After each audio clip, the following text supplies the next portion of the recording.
আমরা জীবনে কত কিছুই না বদলাতে চাই, তাই না? কিন্তু প্রায়ই দেখা যায় ফেল করার ভয়ে আমরা কেমন যেন আটকে যাই। আজ আমরা ঠিক এমনই একটা পাওয়ারফুল আইডিয়া নিয়ে কথা বলবো, যা আমাদের পুরো দৃষ্টিভঙ্গিটাই বদলে দিতে পারে। আর সেটা হলো জীবনকে একটা পারফরম্যান্স হিসেবে না দেখে একটা সায়েন্টিফিক এক্সপেরিমেন্ট হিসেবে দেখা। চলুন ব্যাপারটা আরও ভালোভাবে বোঝা যাক। তো এর মানেটা কি দাঁড়ায়? মানে জীবন কি একটা সায়েন্টিফিক এক্সপেরিমেন্ট হিসেবে দেখা? এই কথাটা শুনতে দারুণ লাগলেও বাস্তবের মানেটা কি? এর মূল ব্যাপারটা হলো আমাদের মাইন্ডসেটটা একটু বদলে ফেলা। মানে জীবনটাকে একটা পাশ ফেলের পরীক্ষা হিসেবে না দেখে এটাকে একটা ল্যাব হিসেবে দেখা। ভাবুন তো, একটা ল্যাবরেটরি যেখানে আমরা সব সময় নতুন কিছু চেষ্টা করছি, শিখছি আর আবিষ্কার করছি। এখানে কেউ আপনাকে জাজ করতে আসছে না, এখানে আছে শুধু কিউরিওসিটি আর নতুন কিছু খুঁজে বের করার আনন্দ। আচ্ছা, তো প্রশ্ন হলো এই দৃষ্টিভঙ্গিটা কেন এত জরুরি? মানে আমাদের যে পুরনো গোল সেটিংয়ের পদ্ধতি আছে সেটার চেয়ে এটা কিভাবে ভালো? চলুন প্রথম সেকশনে আমরা এটাই খুঁজে বের করি। এই যে দেখুন, এই স্লাইডটা দুটো অ্যাপ্রোচের পার্থক্যটা কি সুন্দরভাবে দেখাচ্ছে। একদিকে আছে আমাদের সবার পরিচিত ট্রেডিশনাল গোল সেটিং, যেখানে ফেল করার একটা ভয় কাজ করে, প্ল্যানগুলো হয় একদম কঠিন আর ইমোশনালি ব্যাপারটা খুব চাপের। আর অন্যদিকে দেখুন দ্য এক্সপেরিমেন্ট মাইন্ডসেট। এখানে ফেলিওর মানে কিন্তু শেষ না, ফেলিওর মানে হলো ডেটা, মানে নতুন কিছু শেখার সুযোগ। পুরো প্রসেসটা অনেক ফ্লেক্সিবল আর ফোকাসটা ফলাফলের চেয়ে শেখার ওপর অনেক বেশি। আর এটাই হলো আসল কথা, একটা এক্সপেরিমেন্টে কিন্তু কোনো ফেলিওর হয় না, যা হয় সেটা হলো আউটকাম। আর প্রত্যেকটা আউটকামই কিন্তু খুবই দরকারি ডেটা। এই একটা কথাই কিন্তু ব্যর্থতার ভয়কে একেবারে মন থেকে দূর করে দিতে পারে, তাই না? আচ্ছা, তাহলে তো বোঝাই যাচ্ছে যে এই মাইন্ডসেটটা কতটা কাজের। কিন্তু প্রশ্ন হলো এটাকে আমরা বাস্তবে কাজে লাগাবো কিভাবে? চলুন পরের সেকশনে আমরা ঠিক এই ব্যাপারটাই দেখব, মানে এর সহজ স্টেপগুলো কি কি।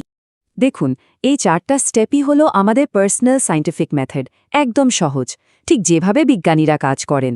স্টেপ 1, একটা হাইপোথেসিস বানানো। হাইপোথেসিস মানে আর কিছুই না, জাস্ট একটা আইডিয়া যেটাকে আমরা টেস্ট করে দেখতে চাই। স্টেপ 2, এক্সপেরিমেন্টটা ডিজাইন করা, মানে এটা কতদিন চলবে, আমরা ঠিক কি করব আর কিসের উপর নজর রাখব। স্টেপ 3, ডেটা কালেক্ট করা। এখানে কিন্তু কোনো জাজমেন্ট নেই, যা হচ্ছে ঠিক সেটাই নোট করতে হবে। আর ফাইনালি স্টেপ 4, ডেটা অ্যানালাইজ করা, মানে ডেটা দেখে বোঝা যে কি শিখলাম আর এরপর কি করা উচিত।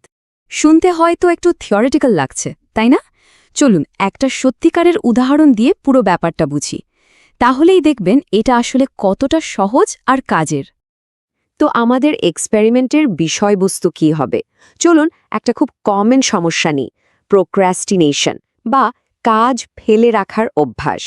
এটা তো আমাদের অনেকেরই সমস্যা, তাই না? তো স্টেপ 1, হাইপোথেসিস। আমাদের হাইপোথেসিসটা খুব সহজ। যদি আমি কোনো জরুরি কাজ করার জন্য 25 মিনিটের টাইমার সেট করে কাজ করি, তাহলে আমার প্রোডাক্টিভিটি বাড়বে। দেখুন, এটা কিন্তু একদম পরিষ্কার আর টেস্ট করার মতো একটা আইডিয়া। এরপর হলো স্টেপ 2, এক্সপেরিমেন্টের ডিজাইন।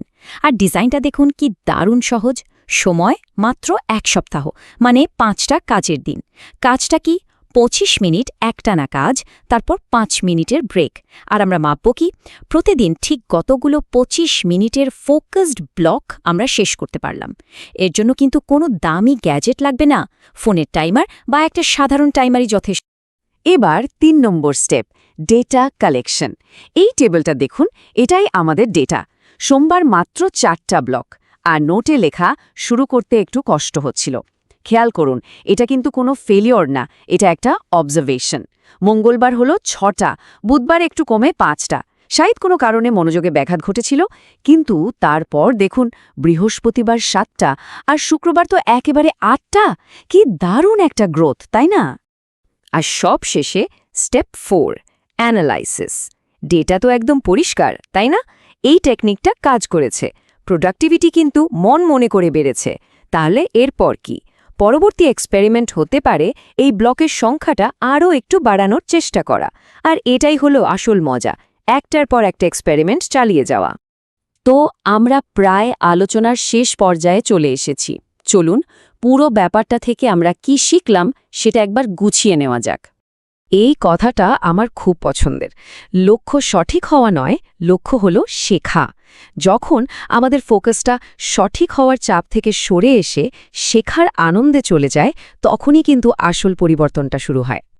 আসলে এই মাইন্ডসেটটা আমাদের পরিচয়টাই বদলে দেয়।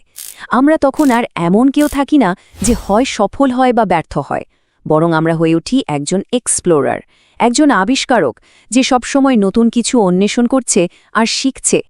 তাহলে এবার ভাবুন তো, নিজের জীবনের কোন দিকটা নিয়ে প্রথম এক্সপেরিমেন্টটা করা যায়?